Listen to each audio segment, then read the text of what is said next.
Production of Kansas City Week in Review is made possible through the generous support of Dave and Jamie Cummings, Smithfield Foods, Haas and Wilkerson Insurance, and by viewers like you. Thank you. Could the nation's next Supreme Court justice be a man from Kansas? Just 2 weeks now before Kansans make their presidential picks, we connect the dots on how the race for the White House is impacting both sides of state line. Plus, is the American Royal heading to KCK? Are these signs you're about to see go up on Kansas highways?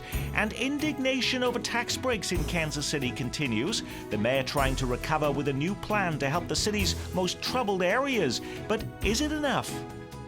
Hello, I'm Nick Haynes. Great to have you with us again on the program that takes you behind the headlines, making news in Kansas City, dissecting this week's stories. The senior writer for the Call newspaper, Eric Wesson. From The Pitch, reporter Steve Ockrott. From the editorial board of The Star, Barbara Shelley, and Star reporter, columnist and blogger, Dave Helling. Now, could the person President Obama turns to fill a vacant U.S. Supreme Court seat be a 48-year-old attorney from Kansas? Sri Srinivasan is the son of a KU math professor. He graduated from Lawrence High School, and while now serving as a judge on the U.S. Court of Appeals for the District of Columbia Circuit, he still lists himself as a committed KU basketball fan. Now, is this just local news sources trying to make a local connection to a national story? Or is he really now being viewed as a likely prospect in pockets of influence elsewhere around the country, Dave? No, his name comes up a lot on national lists, far removed from the local reporting that's being done on Mr. Srinivasan. But I think they're a little aggressive in terms of whether or not there's going to be a vote on anybody, Nick. I do think the Senate Republicans, they may crack a little and have hearings on whomever the president nominates, but the idea that they're going to approve an Obama nominee to the Supreme Court before the election is 1% or less, in my view. Is he really a genuine front runner, Barbara? From my understanding is that he is, and that stems from the fact that he was confirmed overwhelmingly by the Senate. In fact, it was a 97-0 vote. There was no one voting in opposition. So that would seem to bode well if it actually got to a serious confirmation vote. Now, has there been a Supreme Court justice from Kansas or Missouri before? We did some digging this week to find that, yes, there has been one Kansan and one Missourian on the court. David Josiah Brewer, who served 14 years on the Kansas Supreme Court, was appointed by President Benjamin Harrison in 1890. President Eisenhower appointed Missourian Charles Whitaker to the highest court. More recently, in 1957, Whitaker went to law school at what is now UMKC. He died here in Kansas City in 1973. But does it really matter where the justices come from? Well, if you read the biographies and autobiographies of these Supreme Court justices, I do think they're all influenced by a sense of place, and they bring certain values to the bench with them. And, I think, it speaks to what a great melting pot America is, that a guy named Sri Srinivasan from India grew up in Lawrence, Kansas. And not related to the host of the PBS Weekend News Hour, Hari Srinivasan. Eric. It'll be interesting, as Dave talked about earlier, on whether this is going to go through the process before President Obama leaves office, because you got two things to look at here, because Reagan made an appointment on his way out of office. Everybody went along with that. That was in Congress. And what happens if another Democrat gets in and the Republican doesn't make it as president? So then what is the Republicans going to say about that? And one of the people that I always thought was interesting that never got that nomination was Claire McCaskill. I thought that Claire at one point in time was not want to run for Senate anymore and take one appointment like a Supreme Court seat. She could still be a nominee. Just two quick things. I think Claire McCaskill's confirmation for the Supreme Court would be an astonishing thing to watch for a lot of different reasons. But also, when you're talking about local influence, Clarence Thomas, who is a member of the court, has deep Missouri roots, and of course, John Danforth was heavily involved in his career, and you don't get the sense that the Thomas decisions are informed by his Missouri background. So the link between where someone grew up may have some sort of deep impact on decisions, but not on specific. Now, this is our last regular episode of Week in Review before Kansas voters caucus 2 weeks from now, and Missouri voters make their presidential party picks known on March 15th. So it's a good a time as any to answer questions from our viewers about what on earth is going on. Barry in Prairie Village writes, I see that Hillary Clinton is opening her office in Kansas City this week with Mayor Sly James announcing his support for her campaign. And in Kansas, Governor Brownback becoming the first sitting governor to endorse Marco Rubio. What difference do these endorsements make, Barry asks? Does anyone care? Endorsements mean far less than they used to. Donald Trump is proving that, Nick, because virtually no one has endorsed Donald Trump. Yeah, no. And yet he leads in virtually every poll in virtually every state. So they're less important than they used to be. They can make a little bit of a difference on the margins. And they also provide an interesting roadmap as to where the office holders in your state or city stand. You know, I think there was some surprise that Sam Brownback endorsed Marco Rubio. He seems more aligned with Ted Cruz, for example. There's some family connections with Rubio. But then you get Tim Huelskamp endorsing Cruz. You know, it's kind of shorthand for people in the states. It has more of an impact there maybe than it does on the presidential campaigns. It's my feeling that endorsements from religious leaders, both locally and nationally, probably have more influence than what local elected officials. But we even think. had Sly James, though, endorsing Hillary Clinton. Now, he's made income inequality a big issue, Mayor Sly James. He was all about the push, again, for an increase in the minimum wage. Why not Bernie Sanders? Well, you know, I think it's somewhat significant to have Sly James endorse Hillary because both the Democratic candidates want black support at this point. And, you know, she can hold that up. The mayor of Kansas City endorsed me, Sly James. He's an African-American man. Why not Bernie and Sly? Yeah, he seems more like a Hillary guy to me. Or is he fancying himself as a position in a Clinton administration, Eric Wesson? It could be, because he's got campaign money still left, and I don't know what that means. But I think the difference between the two is the tradition that Clinton's had in 71 Highway, their relationship with Mayor Cleaver when he was the mayor and now a congressman. So I think it's keeping in line with those traditions. Steve. Mayor's people have always told me that he doesn't really have any interest in doing anything beyond being mayor of Kansas City. So we'll see, but so he's not going to be a new Secretary of Housing under the Clinton administration or a Transportation Secretary? Well, he could. I mean, if the job gets dangled in front of him, maybe it's too much to pass up. But my understanding is that he wants to stay put. Well, Lou in Roland Park writes, I know you're a local show. Would you ask your panelists which presidential candidate would most benefit Metro KC? Well, do presidents favor one city over another? Would Donald Trump be better for Kansas City than Ted Cruz? Bernie Sanders more favorable to KC than Hillary Clinton? Well, again, it would depend on the specifics of the issue, Nick. In general, Democrats are more interested in urban areas and urban problems. In general, transportation, crime to some degree. In general, Republican candidates focus more on rural areas and to some degree suburban areas. So that would play out, one would guess, again, that if a Hillary Clinton or a Bernie Sanders is president, you would see more money for transportation, job training, education in center cities, urban areas, less in other areas. But on the reverse side of that, you might have some people saying, wow, you know, if one of those is elected, we might see Guantanamo Bay detainees moving to our broader metropolitan area and moving to Leavenworth.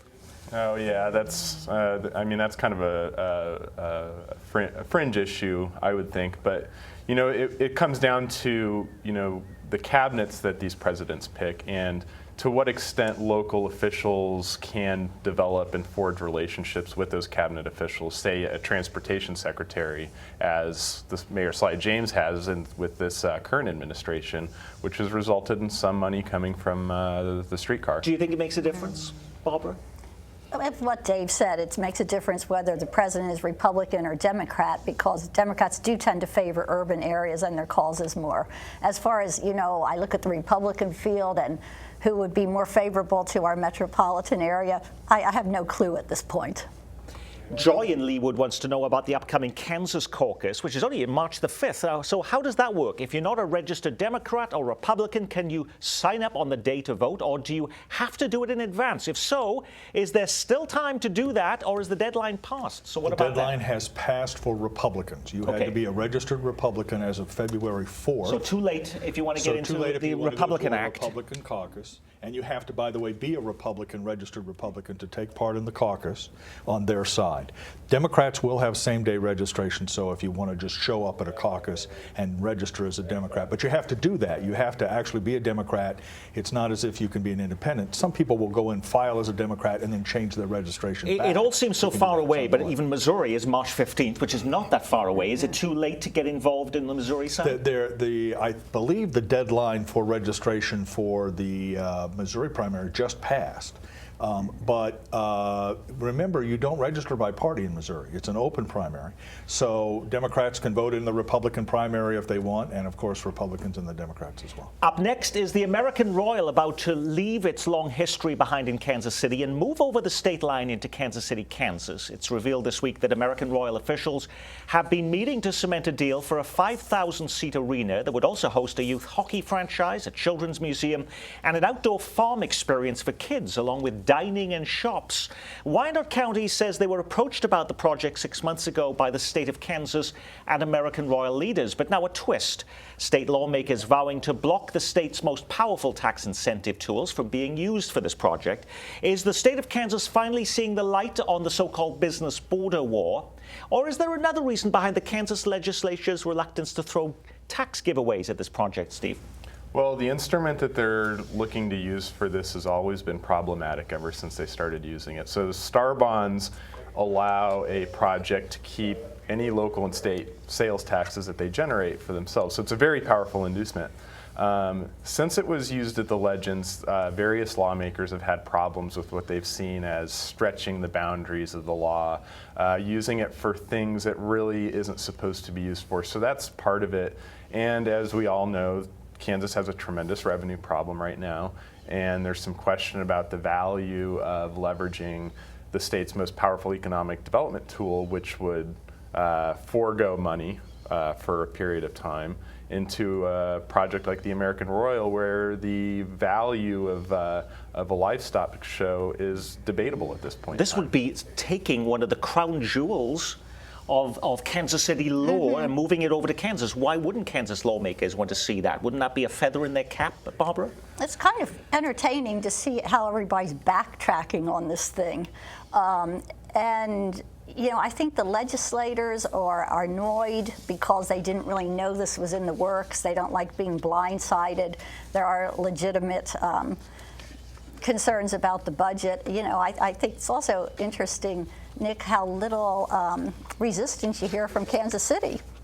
Well, it was telling to me on that then, Eric, was the quote from Troy Schulte, the city manager, who said if they choose to go to Kansas and get incentives from the state, I think that's fine with us. Now, this seems like a man who seems to be fed up of handling and negotiating this deal. And and I would agree with that. And it's like, thanks for the memories, but good luck. Don't let the door hit you.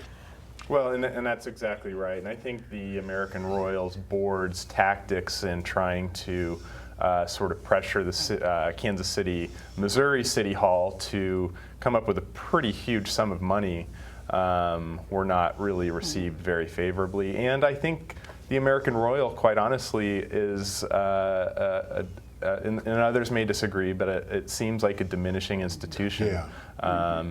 Does anybody care at this point? About the American Royal? If you're not an exhibitor, if you're not a member of the board of the American Royal, and you're not a big horse fan or barbecue fan, does it have broader Right. Well, of course, the barbecue is now out at the Truman Sports Complex, so they've moved it out of the bottoms.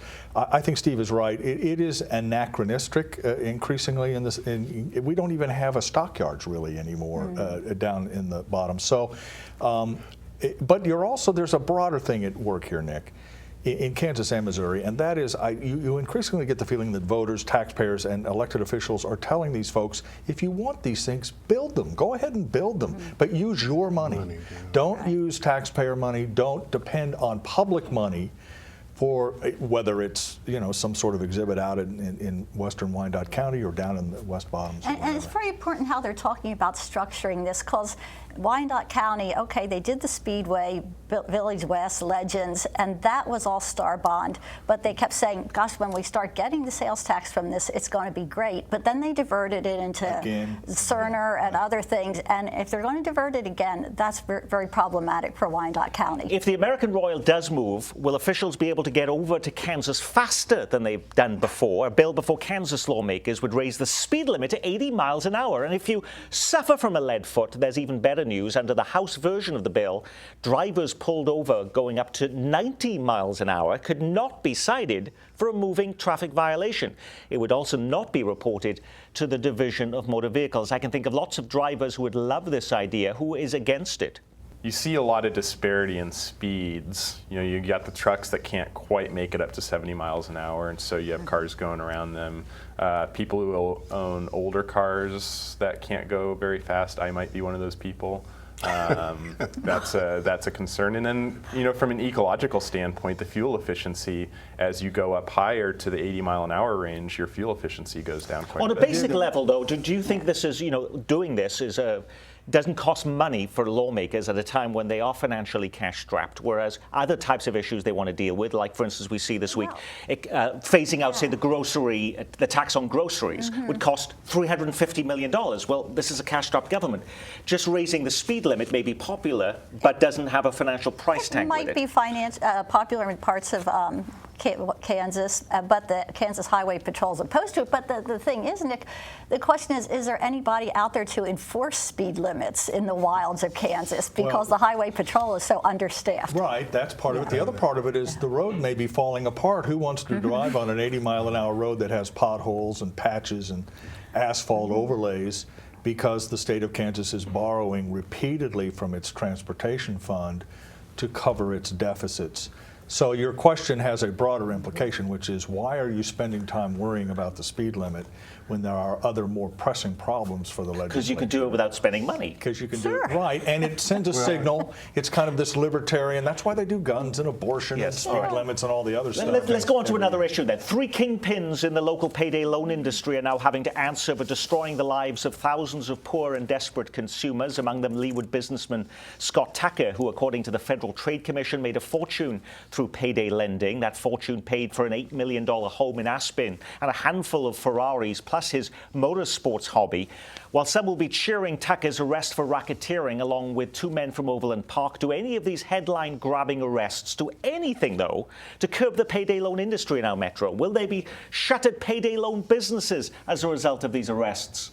Well, Steve. it may have some. It's having some impact on the type of payday loan operations that Tucker and some others in this area were running. So you can do payday loans in a couple of different ways. You can charge you can charge the legal interest rate, and it's high, but it has some risk, but it can be done. Or you can run it the way that the feds have alleged and have quite a bit of evidence that Scott Tucker and others have run it, where they incorporated these businesses on Indian reservations. Therefore, they weren't subject to state regulations, and there's no federal law on what interest rates can be charged on these short-term loans. And so they were charging very high, up to 400, 700% interest rates, and the language on the loans was very deceptive. For instance, on a $300 loan, the customer would have the understanding that they were paying $90 in interest. Well, some of these enterprises would only take out the interest, and so the loan would renew every month, and then the cost would just grow and grow and grow, and really just trap people in a endless cycle. But does this have a broader change in the payday loan industry in our metropolitan area because of these arrests, Barbara? Not in the storefront payday loan industry, because they're pretty well protected by Missouri and Kansas laws. They have very lax laws on payday lending in Missouri especially. The online, the feds have been shutting that down. Eric? One of the loan agencies here locally has to stop doing it now, and they made them change to installment loans, so they aren't doing the payday loans anymore. And one of the things that has always been of concern or interest to me is when people were trying to do away with the payday loans. The alternatives was like the internet loans. There was one agency that they controlled that claimed to be Native Americans and weren't Native Americans, and they advertised, and their interest rate was like 900% if you looked at them on the local black network. There are going to be some changes in it, and I think there are going to be a lot of local changes in the months to come. The former longtime head of the North Kansas City School District was this week named the new superintendent of the Blue Valley School District. Todd White left North Kansas City last year to take an assistant superintendency job in Blue Valley. Superintendents are getting quite a lot of press right now, particularly their salaries. Last week, the Kansas City Star reported that the superintendent of the Lee Summit School District was the highest paid school official in Missouri, making just shy of $400,000 a year. A new report shows when it comes to school superintendents, Lee Summit is the best paid in the state. Total compensation, David McGehee gets almost $400,000 a year. White officially takes over July 1st. And White agreed to a 3-year deal worth $230,000 a year plus benefits. We also found benefits packages can be worth significant dollars. White's benefits include a $150 a month communication allowance to help pay for cell phone use, $983 a month transportation allowance, and potentially performance-based bonus of up to $25,000 a year. Now, by comparison, Shawnee Mission School Superintendent Jim Hinson makes more than $254,000 a year. So you can see at a time when income inequality is a hot button issue in the race for the White House, does that anger translate to the salary inequalities voters observe in their own communities? Or is there an appreciation that a superintendent is a tough job and they're worth every penny, Barbara? Well, I think besides the income inequality issue, it's the problems that it causes in the state legislatures, particularly Kansas, which thinks, that education is like a well-paid industry, and it doesn't help to have these high salaries. But at a time, though, when schools are saying they don't have enough money and the public sees these kinds of salaries, is there a disconnect there, Dave? Yes. When you see a school superintendent making $400,000 a year, even in a suburban district, yes, there's some disconnect. The president of the United States makes $400,000 a year. I mean, so I do think. Well, there's I think the Lee Summit School District superintendent really works actually incredibly hard. Right, and so that's an issue. The other issue is it isn't just one or two superintendents. In Kansas, of course, there are however many school districts there are now, hundreds. And all of them make a pretty good salary, and so there is some pressure to consolidate that part of education so that if you're going to pay somebody $250,000, he or she has a responsibility for more students than they have now.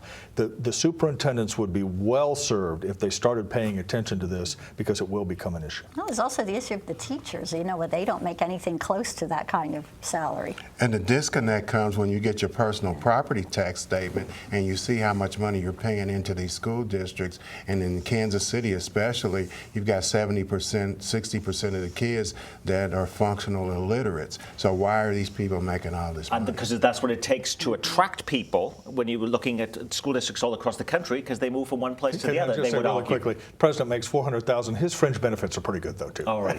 When local architecture firm BNIM recently announced they were pulling the plug on turning a vacant Crossroads building into their new global headquarters, critics of tax breaks in the city celebrated a victory, but the anger has not subsided. This week, groups alarmed that the city is giving away too much to developers, particularly in areas that are not blighted, took their protest to the Kansas City Port Authority, where they demanded change. A lot of people in Kansas City view the city as split, whereas though you got one half of the city sees Kansas City as successful and progressive, but you see the other half of Kansas City see it as non-progressive, and as they live in a state of chaos every day. So what has the Port Authority got to do anything to do with tax breaks, Steve Ockrott? So I've been following the Port Authority for about a year now and started noticing that they were giving out incentives, or really what they are their tax exemptions. So for economic development projects, they would be exempt from property taxes. And that struck me as really unusual because the Port Authority for so many years was sort of this sleepy agency where it was the landlord for the Isle of Capri, and it was responsible for Richards Gebaur and the riverfront, and not a whole lot else. And now they're flexing this economic development incentive power, and a lot of developers are going to them because they don't have to prove the but-for test, and they don't necessarily They can if they want to, but they don't have to negotiate with the other taxing jurisdictions over the terms of the incentive. And so it's suddenly become a place where developers are going to get a deal. Now, it's in the same week that the city council rejects a bailout of the college basketball experience at the Sprint Center. The attractions leaders were asking the city to forgive a $600,000 loan they say they can't pay back. If this was a year ago, would they have had a more favorable reception, or a City Hall is now skittish about being seen supporting these projects that are not east of Troost, where they'll be accused of favoritism and neglecting these neediest communities, Barbara? Well, in general, City Hall is much more skittish about supporting projects west of Troost for a variety of reasons. But as far as the college basketball experience, well, I'm not sure that that would have been a popular request even a year ago. Okay, but the mayor, though, coming out with a plan this week, though, to try and address the issue after all of this criticism of what was happening on the east side of Kansas City.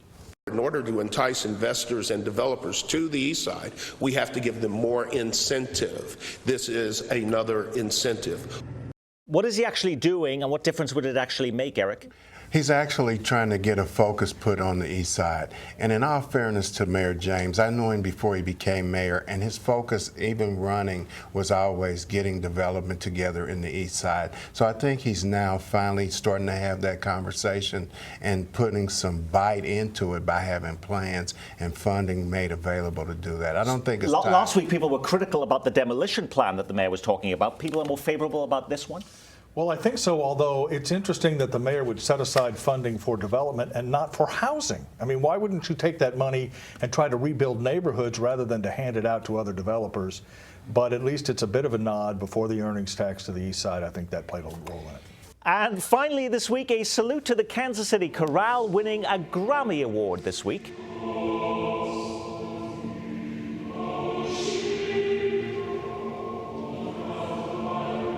A soothing end to our week in review, thanks to the additional soothing tones of Steve Bockrot, who's always pitch perfect at the pitch. From the Star, Dave Helling, at the editorial pages of the Star, Barbara Shelley, and Eric Wesson of The Call. I'm Nick Haynes from all of us at KCPT. Thanks for spending part of your weekend with us.